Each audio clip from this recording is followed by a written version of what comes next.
Hey everybody, this is Lara Little, a library director and reference periodicals librarian, here to walk you through some of the changes in the new Ebscohost.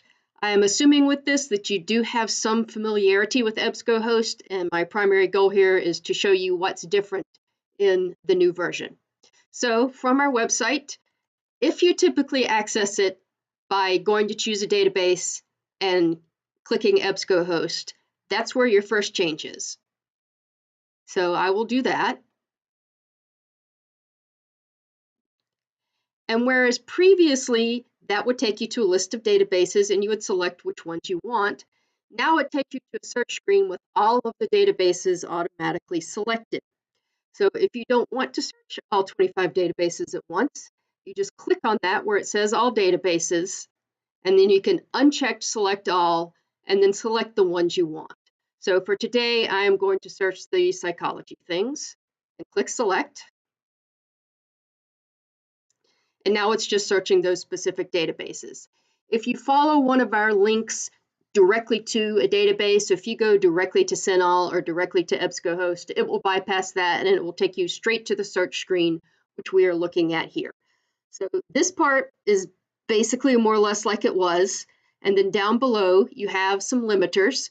So full text, peer-reviewed, and references available right up top, publication name. Here is your date options. If you click custom range, then it'll pop up where you can take particular dates. Then below that will be specific things for each database that you have selected.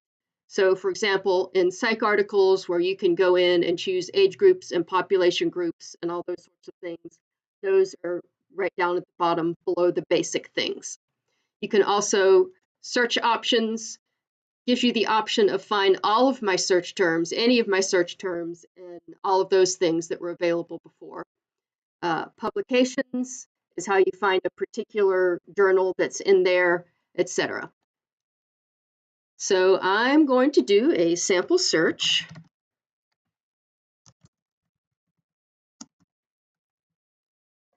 For stress in college students.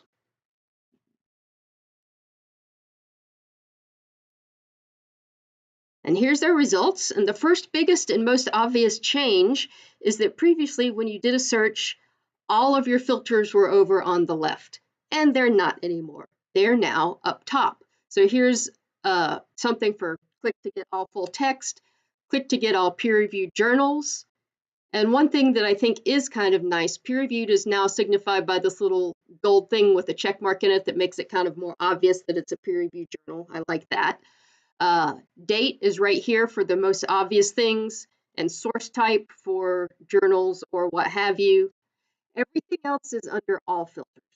So if you click on all filters, it's going to pop up this thing where you can scroll down, and here's all of the things that you can do, all the same things that you could do on that advanced search screen are here under all filters. So we will scroll down into the results themselves. If there is only one option available for how to access the full text of an article, as with this one, it will say Access Now PDF. And you will click it, and it will take you straight to the PDF of the article, which also looks a bit different. It takes up the entire screen instead of being in sort of that separate window frame that it was in before. So you've got much more room to read the article. I think that is very nice. All the stuff that used to be over here on the right is now up top.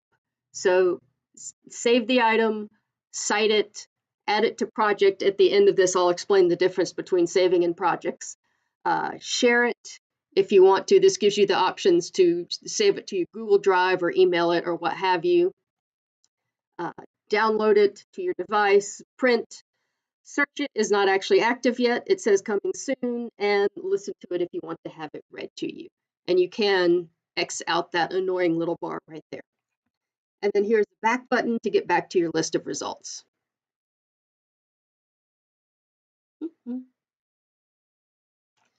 It is, I think, a little bit slower, but maybe that's just me. So sometimes if there is more than one option, you're going to get now this access options drop down. And sometimes there may be these two options, the PDF and the online full text, which is the same as what previously I believe they called HTML full text. But it's another version of the article. It's actually prettier than it used to be. I'll let it pull it up here. So this is where instead of having a scan of the original article in a PDF, everything is typed back in. But it is, as I said, it's neater than it used to be when you did that, and it's got all the same controls up here at the top.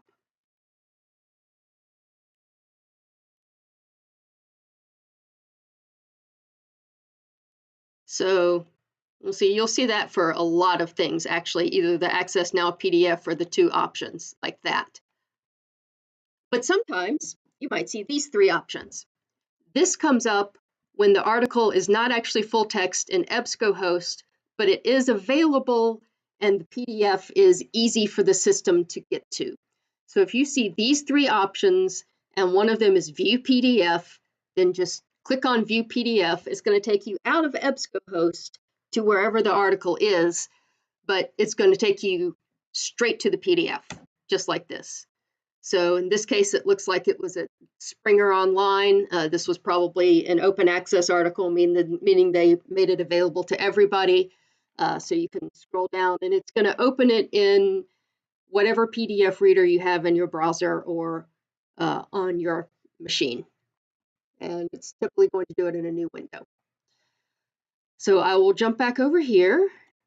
And let's see, I think it was one back up at the top when I did this test earlier. Sometimes you will see these two options under Access Options. And this basically means that the PDF is not easy to get to. So these are the two options that you would see before. They're just where before you would have them spread out, now they are under the Access Options menu.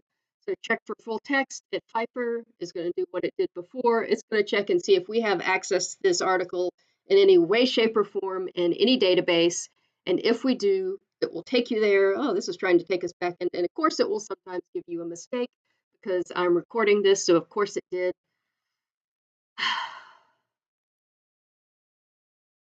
Let's try this one.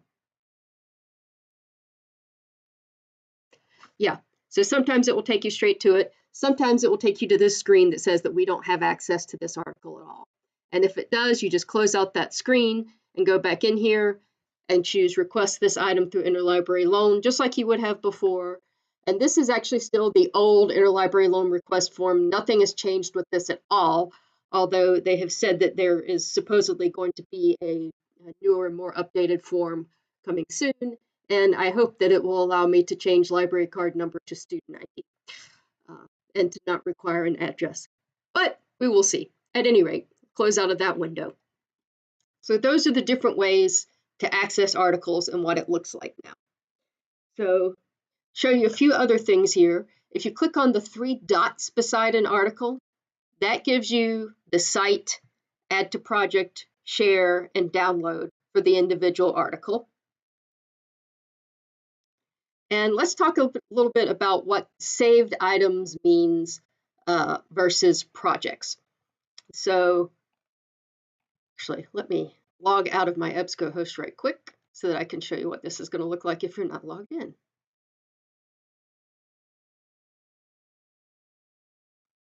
Oh, and it killed my search. Thank you. What is stress in college students?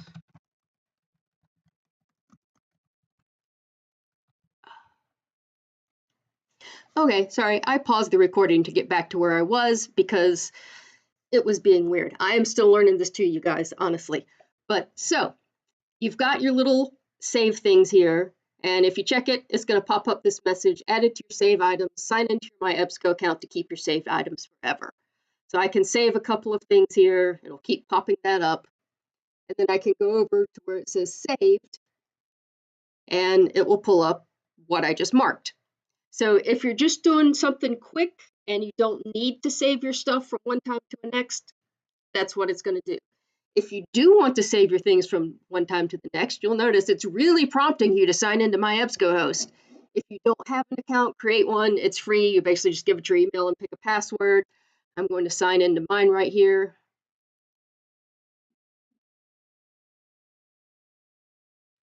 And so now that it's saved, if I open this up again tomorrow, these are still going to be saved. This is everything that I have saved over the last few days and demonstrating this to people.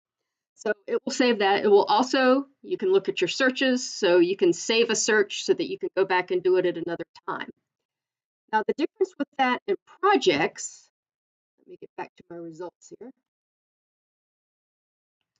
Projects basically lets you create multiple folders. So saved, it's going to lump everything in there together. Projects, you can divide it up. So if I go here under the little dots and I click add to project, it's going to let me choose which project I want. I've set up 2 so far. One of them's called abnormal site class. One of them is called test. So I'll say I'm going to add this to my abnormal site class and add now. It tells me in green, added to your project. And then I go over here to projects, and it shows me the 2 projects that I have. And I can click on them and see what records have been put in each of those projects. And I can click the plus sign to create a new project. I can organize my projects basically however I want. So if you use Ebscohost a lot, that can be, pretty helpful. You can actually even set a due date for a project. So I think that's pretty neat. Recent activity is handy. It will tell you your recent searches. So what all have I just searched? Have I searched that already if I'm trying different things? It will also show you the records that you've looked at. So if you accidentally clicked out of it and can't remember which one you had clicked on, you can go see all the ones that you have looked at. Holds and checkouts does not pertain to our library at all, but so far I can't get rid of it. But you could just pretend that's not there. And alerts will let you set an alert either when a new issue of a journal is available in Ebscohost, or you can set up a search, and then it will tell you every time there are new items that meet that search. And then if you're ready to start over, you can go over here and click New Search. Citation help really isn't all that helpful in my experience. So that is an overview of the new Ebscohost. There's still some weird bugs and quirks in it that I think they're getting worked out. If you have any issues, please, by all means, let me know, and I will see what I can do. And if you need any more help, again, I'll be glad to come help anybody who needs it. Hope this was useful, and have a great day.